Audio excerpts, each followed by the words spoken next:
BH Invisível, com Gustavo Ziller. Belo Horizonte, estamos de volta com BH Invisível, falando hoje sobre educação e recebendo aqui no estúdio Sérgio Godinho, que é diretor e proprietário da Escola da Serra, o Dudu Obregon, multiempreendedor na área de educação, e a Sato Cartar, que é diretora da Miripiri Brasil, outra escola inovadora da nossa cidade. Vamos retomar o raciocínio do primeiro bloco. Eu não quero nem falar muito, porque eu quero ouvir vocês, eu estou aprendendo mais do que nunca. O elo se quebrou mesmo entre educador e a criançada que está em sala de aula? Ou existe algo mais? Eu sei que é uma pergunta superficial, mas tem alguma coisa que a gente pode falar sobre isso? Existe o medo da autonomia do educador, ou isso é uma lenda no sistema educacional no Brasil? Sato Cartar, começo por você. Você me deu um sorriso aí, eu acho que você já tem essa resposta aí pra gente. Uma questão ótima pra gente conversar. Eu acho que a história da autonomia, primeiro, tem a ver com uma concepção do que é o conhecimento. Acho que tem a ver com uma concepção de quem é a criança e de quem é o professor. E acho também... Então, a história do conhecimento, a gente tem uma virada muito grande nos últimos anos do que é o valor e de como é que o conhecimento se coloca na escola e na sociedade como um todo. Mas é claro que a escola canaliza isso e vive isso com uma potência enorme. Então, o conhecimento não é mais aquilo que você acumula. Isso serviu para uma época.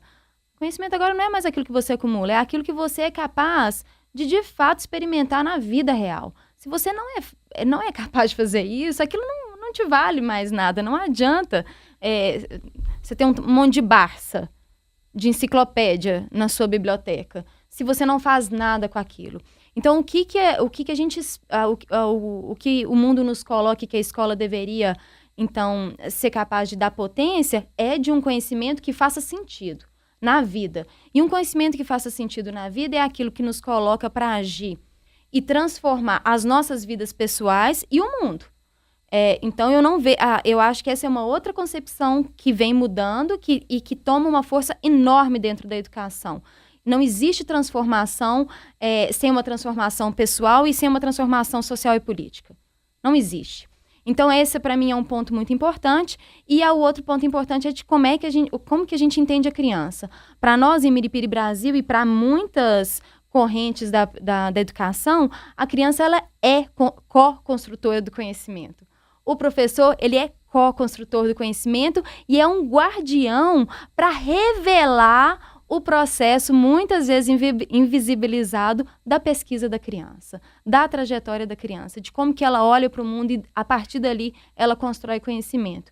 Então, para nós, essa é uma relação muito importante, uma concepção de conhecimento, quem que é o guardião disso, mas quem que é uma coautora do conhecimento, que é a criança. Sérgio, a autonomia dá medo? Bom, depende do educador, né? Assim, para nós, com certeza, não dá medo, né? Para nós é o que nós buscamos. Talvez seja o nosso maior objetivo na Escola da Serra, seja justamente a conquista da autonomia pelos nossos alunos. Tanto é que desde pequenininhos, porque a gente tem lá desde a educação infantil, né? Começa aos 2 anos de idade até o ensino médio, nós temos essa mesma concepção, né, que a colega aqui apresentou de uma forma tão boa, tão clara. E desde a educação infantil, a nossa grande busca é que as crianças, né, a cada momento se sintam mais capazes de exercer a independência, de exercer a autorresponsabilidade, de tomar iniciativas, né? De se sentirem empoderadas a agir. Então, e isso se estende até o ensino médio, né? Então, durante toda a educação básica, nossa busca é que os nossos alunos sejam protagonistas da sua própria aprendizagem. Agora, deixa eu só alargar um pouquinho essa questão, porque eu acho que ela é super importante. Você perguntou, né? Por que as escolas hoje, né, elas estão com tanta dificuldade? Por que os alunos rejeitam tanto as escolas convencionais? Como que qualquer um de nós, qualquer um dos ouvintes se sentiria ao entrar num lugar, primeiro que tem um portão gigantesco e cerca elétrica lá em cima? Quando você entra, a porta é grade, cadeado, corrente. Aí tudo é trancado, tudo é fechado, tudo não pode. O aluno é vigiado o tempo todo como se ele fosse fazer alguma coisa errada a cada passo. As mensagens que são transmitidas o tempo todo são: não confiamos em você. Existe uma coisa em educação que se chama isomorfismo, ou seja, a gente espera uma resposta do aluno que seja coerente com a forma como ele é tratado. Então, assim, qual que é a resposta mais provável que esse aluno dê? Né? Se a gente mostra para ele por todas as formas que ele não é uma pessoa confiável, ele provavelmente vai mostrar que não merece isso, né? E vai aprontar, como a gente diz. Então, assim, o que nós fazemos na Escola da Serra é justamente estabelecer uma relação de absoluta confiança com os nossos alunos. Nossos alunos, eles são acompanhados, isso é nosso dever, mas eles nunca têm a sensação de estarem sendo vigiados. É uma escola que tem pouquíssimos lugares trancados, pouquíssimas portas, onde os alunos sentem que todo o espaço é deles e eles têm direito e liberdade de usufruírem daquele espaço. Então, a partir do momento que você transmite essa mensagem e que você cuida das relações, né? Então relações de confiança e de respeito, você cuida do ambiente, um ambiente que a gente quer que mostre para eles o tanto que nós os sentimos merecedores. Então um ambiente bem cuidado, bonito, arborizado, colorido. Nós percebemos então que eles devolvem comportamentos e atitudes que são totalmente coerentes com isso. É uma escola serena, tranquila, onde o afeto flui de uma forma muito intensa, onde não existe qualquer tipo de atitude desconstrutiva, não existe. É uma escola onde todo mundo está lá e todo mundo sente que é um espaço deles, né? E onde eles sentem também, porque é uma escola em que é o aluno que está à frente do processo de aprendizagem, não o professor está lá como um apoio para quando o aluno necessitar. É uma escola, então, em que o aluno aprende também que ele estuda não para o professor, mas para ele, com a ajuda do professor. É bastante diferente. Muito diferente, incrível. Dudu, o que os dois falaram aqui tem muito a ver com histórias invisíveis. Eu vou confessar que eu dei uma olhada aqui enquanto vocês falavam. Eu queria que você lesse o Histórias Invisíveis de hoje. Enquanto o Dudu pega aqui o nosso texto, Histórias Invisíveis é um quadro que a gente tem, o ouvinte da Band News FM já sabe. A gente conta uma curiosidade sobre a nossa cidade e uma curiosidade normalmente que ninguém sabe, ou difícil conhecer um número expressivo de ouvintes que conheceriam sobre essa curiosidade. Leia, por favor, Dudu. Vamos lá. Educação pública, gratuita e de qualidade. Se hoje isso parece um sonho distante, há pouco mais de 50 anos atrás, era a realidade de muitas escolas em todo o país. E é a história de uma dessas instituições que vamos contar hoje, da primeira escola municipal de Belo Horizonte. Tudo começou em 1947, quando Otacílio Negrão de Lima prometeu, durante sua campanha eleitoral, fundar uma nova escola na cidade. Uma vez eleito, Negrão de Lima, que fora prefeito biônico durante a ditadura Vargas, cumpriu sua palavra. E em 5 de maio de 1948, sancionou a lei que criava o Ginásio Municipal de Belo Horizonte. Ele foi um marco na cidade, o primeiro colégio gratuito da capital. Até então existiam somente o Colégio Estadual e o Instituto de Educação, ambos ligados ao governo do estado e frequentados somente pela elite econômica. E eram pagos.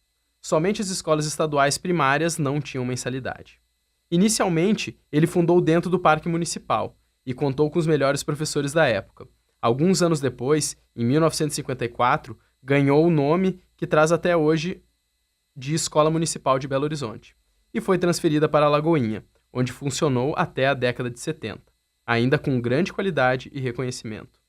A escola ainda mudou mais uma vez de endereço até se instalar na Avenida José Bonifácio, no bairro São Cristóvão, onde funciona até hoje, sem o mesmo brilho do passado, mas com uma riquíssima história. Belo Horizonte tem 121 anos só, uma cidade muito nova. E a gente, como o Brasil inteiro, a gente já teve épocas melhores, principalmente em educação pública. Né? A gente está falando de autonomia, vocês colocaram muito bem essa distância que tem entre o olhar perpétuo de uma educação sisuda com a liberdade de uma educação autônoma, né? Por que isso se deu? Em tão pouco tempo a gente conseguiu reverter uma situação que estava caminhando muito bem. Existe uma explicação lógica para isso ou é o conjunto assim que... Dudu, você que leu aí a história, o que você acha que aconteceu nesse meio tempo? Legal.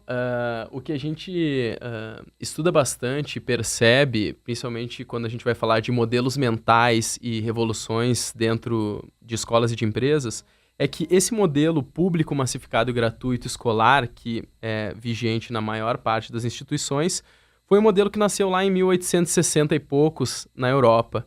E ele é um modelo que atende a demanda da época, que era treinar a galera para ir para a fábrica. Então, o modelo escolar é a imagem e semelhança de uma fábrica. Tem uniforme, tem apito para entrar e para sair, tem uma autoridade que exerce comando e controle, né? Então, o que acontece é que em 2019 a gente tem um contexto um pouquinho diferente do que era em 1860 e poucos. Então, só que o sistema, o hardware é o mesmo, né? A estrutura é a mesma.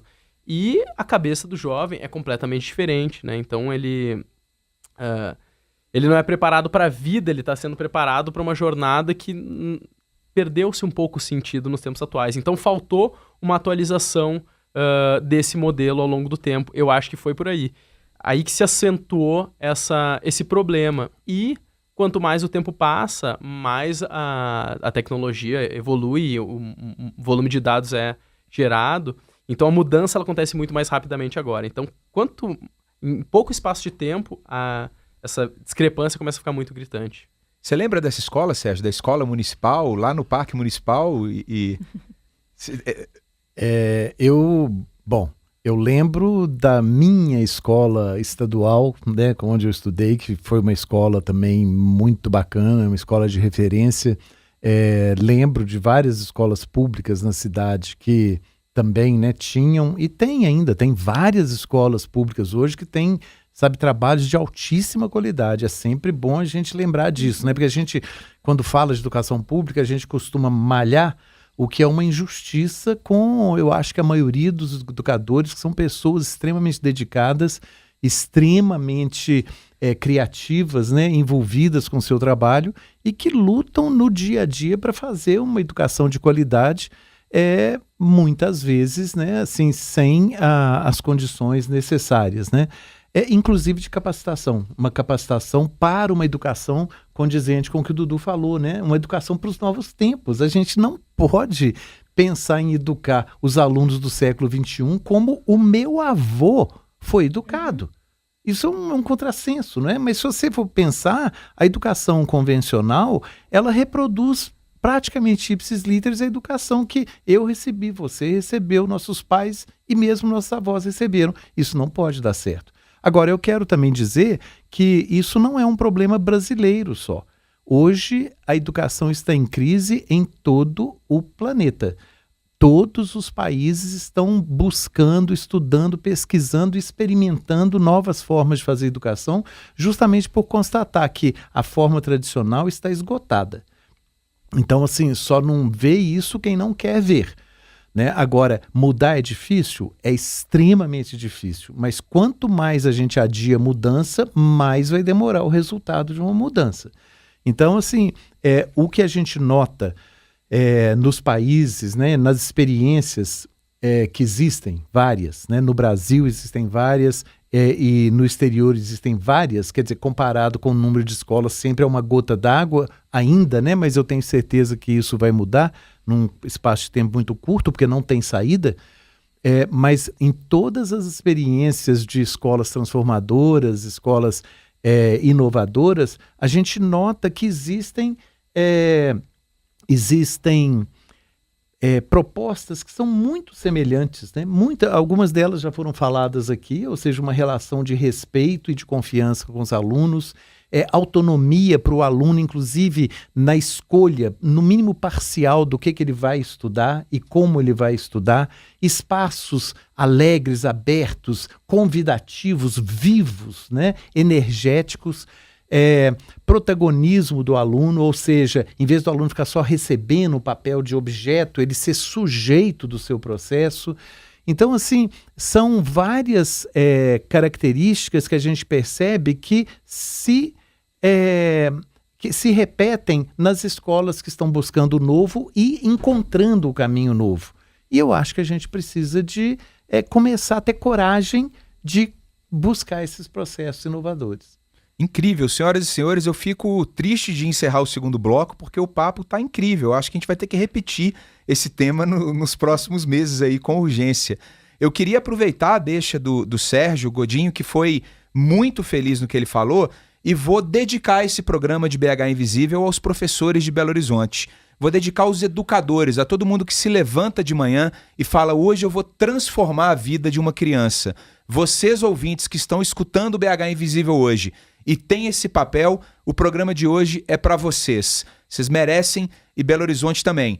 A gente está encerrando o segundo bloco de BH Invisível, mas 2 dicas. A primeira, o nosso YouTube está ficando espetacular. Acesse e inscreva-se no nosso canal youtube.com/bhinvisível, porque todos os programas passados ficam por lá, ao vivo e a cores. E o nosso Instagram está cada vez melhor. Quem assumiu o Instagram essa semana foi o Fel Suave, @FelSuave, F-E-L Suave. E eu queria fazer aqui um desafio público, porque Dudu e Sato Cartar são provas, são testemunhas, e os 7 milhões de ouvintes de BH Invisível, que Sérgio Godinho tem uma pasta no computador dele chamada BH Oculta, porque ele tem como hobby fotografar Belo Horizonte. Então, Sérgio, você será um dos próximos a fotografar Belo Horizonte e assumir o Instagram de BH Invisível. A gente volta já já com o terceiro e último bloco desse programa que abraça essa cidade que a gente tanto ama.